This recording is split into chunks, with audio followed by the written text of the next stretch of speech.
In the last video, you learned how to pick one big worry to focus on first. For many family caregivers, that worry sounds like this: I'm scared my parent will fall or have an emergency when they're alone, and no one will know.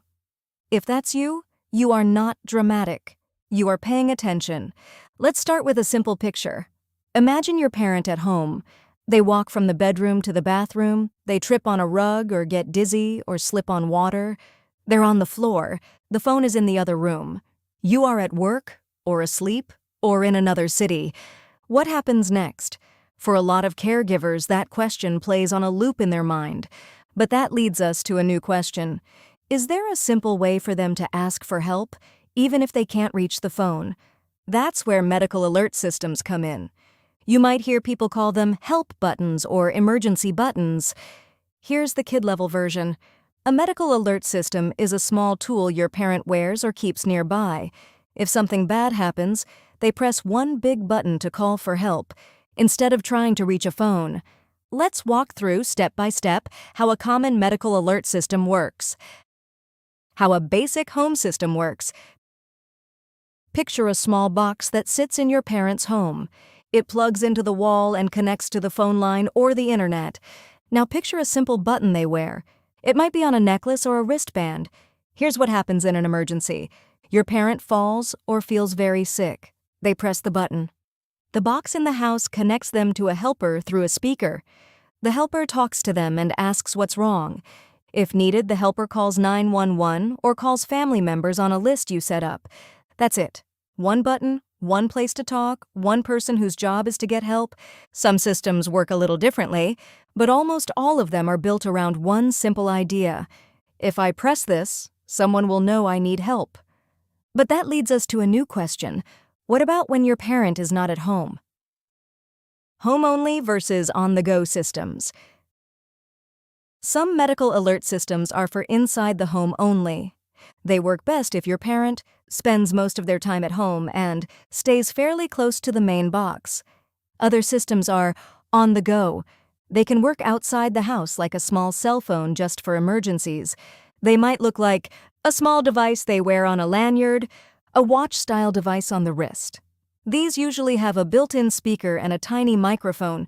Your parent presses the button and the device itself calls the helper, even if they're in the yard or at the store. Some on-the-go systems also have GPS. That means the helper can see where the device is, which can be useful if your parent gets confused or lost. Fall detection: what it is and what it isn't. You might have heard about automatic fall detection. Here's the simple version. Some devices have tiny sensors inside them. If they feel a sudden hard movement, like a fall, they can send an alert even if your parent does not press the button. This sounds perfect, but it's important to know. They do not catch every fall. Sometimes they send alerts when nothing is wrong. They are like a smoke alarm.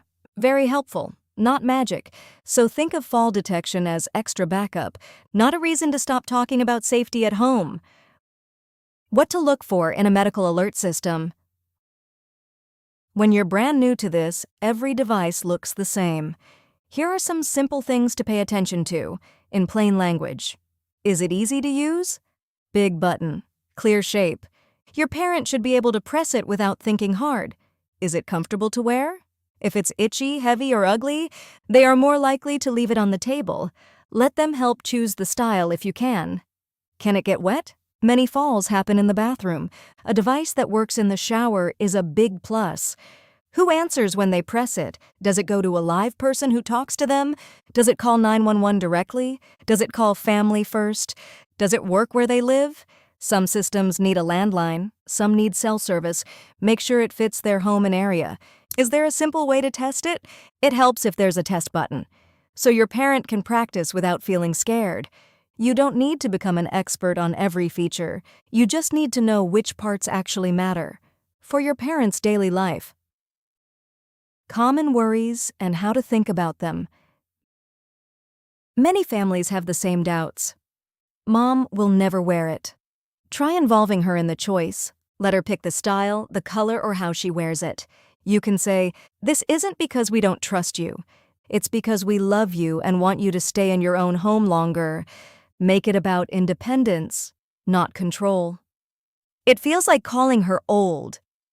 You can compare it to things we already accept. We wear seatbelts, we have smoke alarms, we lock our doors at night. This is just another safety tool. What if she presses it by mistake? Most helpers would rather get a false alarm than miss a real one.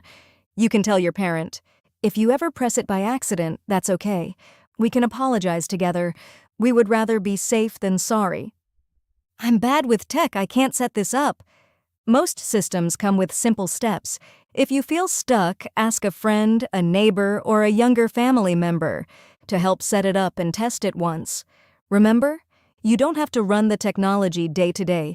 You are just choosing a tool that fits your parents' life. So, big picture, medical alert systems are one kind of age tech that live on the safety level of the pyramid.